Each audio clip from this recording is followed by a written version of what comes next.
ஜோதிட நண்பர்கள் அனைவருக்கும் என் பணிவான வணக்கம். இந்த பதிவு ஒருவர் காதல் வசப்படுவாரா இல்லையா என்பதை எப்படி நம் ஜாதகத்தில் தெரிந்து கொள்வது என்பதை பற்றி பார்ப்போம். அதற்கு முன் ஒரு சிறு என்னுடைய உரையை கேளுங்கள். நீங்கள் என்னுடைய சேனலை பார்க்குறீங்க,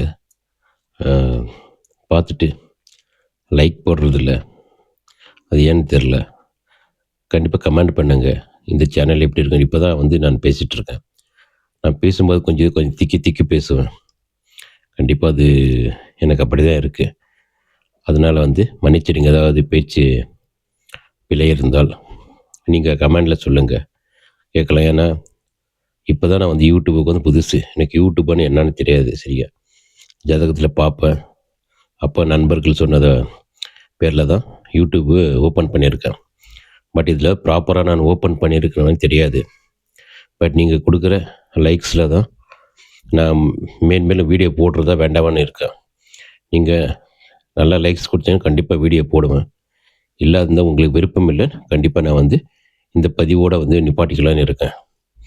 ஏன்னா பார்க்குறீங்க, சுமார் ஒரு 7-8 வீடியோ போட்டிருக்கேன், 2 லைக்ஸ் தான் வந்திருக்கு. அது என்னன்னு சப்ஸ்கிரைபர் 2 பேர் தான். பட் என்ன என்னுடைய குறைன்னு தெரியல எனக்கு. இல்லை நான் பேசுகிறது உங்களுக்கு புரியலன்னு தெரியல. இது கமெண்டில் சொன்னீங்கன்னா கண்டிப்பாக நான் இந்த யூடியூப்பை வீடியோ போடுறது நிப்பாட்டிடலான்னு இருக்கேன். சரி, இந்த பதிவில் காதலை பற்றி பார்ப்போம். ஒருவருடைய பிறப்பு லக்னத்திற்கு 5ஆம் இடம் என்பது தான் காதலை குறிக்கும். அந்த 5ஆம் அதிபதி சுக்கிரனோடு, அந்த 5ஆம் அதிபதி ஜாதகத்தில் வலுப்பெற்று இருக்கணும். அதே போல காரக கிரகமாகிய சுக்கிர பகவான், காதலுக்கு காரகரம் சுக்கிர பகவான் தான். நிறைய பேர் புத பகவான் நண்பர்களை குறிக்கும். அது ஒரு ஃப்ரெண்ட்ஷிப் அதை குறிக்கிறது தான். நட்பை குறிப்ப கிரகம் தான் புத பகவான். காதல்னாவே சுக்கிர பகவான் தான் வரும். அந்த 5ஆம் அதிபதி அந்த ஜாதகத்தில் வலுப்பெற்று சிறப்பாக இருந்து, அதே போல் இந்த சுக்கிரனும் சிறப்பாக இருந்து, சிறப்பாகனா 8-12 தொடர்பு இல்லாத சனி ராகு கேது தொடர்பு இல்லாமல் நல்லா இருந்துச்சுன்னா கண்டிப்பாக இந்த 5ஆம் அதிபதியும் இந்த சுக்கிர பகவானும் சேர்ந்து எந்த பாவத்தில் இருந்தாலும் 8-12 பாவத்தை தவிர்த்து 6ல் இருந்தால் சிறு சிக்கல்கள் வரும்.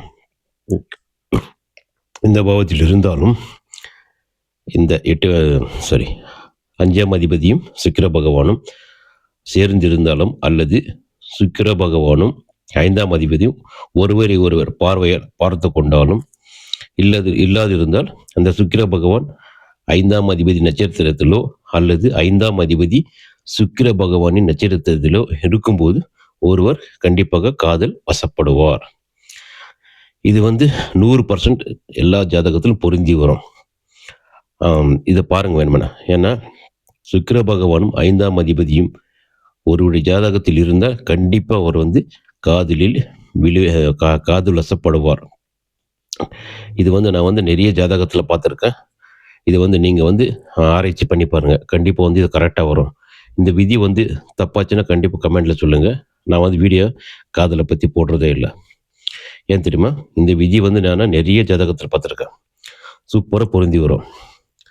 ஏன்னா காமத்திற்கும் இந்த காதலுக்கும், இந்த காமத்தை குறிக்கக்கூடிய கிரகம் சுக்கிர பகவான் தான். காதல் என்பது நட்பில் மாத்திரம் முடியறதில்ல, அது திருமணத்தில் போய் முடியணும்.